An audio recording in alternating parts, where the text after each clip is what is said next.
लग्नाच्या खरेदीसाठी बेळगावला गेलेल्या गोव्याच्या मिरशी भागात राहणाऱ्या पती पत्नीचा चोरला घाटातील भीषण अपघातात मृत्यू झाला।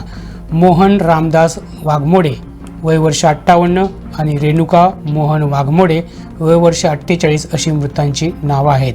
तर त्यांच्याच कुटुंबातील रत्नाबाई वाघमोडे आणि निवृत्ती वाघमोडे हे गंभीर जखमी झाले असून त्यांच्यावर गोवा वैद्यकीय महाविद्यालयात उपचार सुरू आहेत।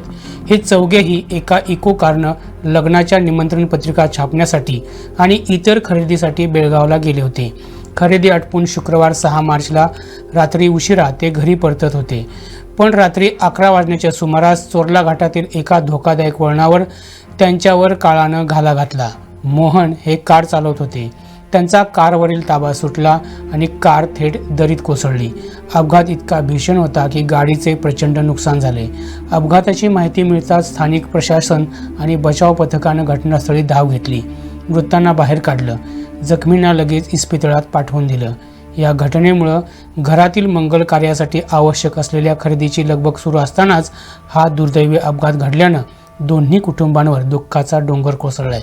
दरम्यान गेल्या 2 महिन्यात चोरला घाटात 4 भीषण अपघात झाले। हे सगळे रात्रीच्या वेळी झालेले स्वयं अपघात होते। यातील 3 अपघात भीषण होते। त्यामुळे चोरला घाटातून वाहन चालवताना खबरदारी घ्यावी असं आवाहन पोलिसांनी केले।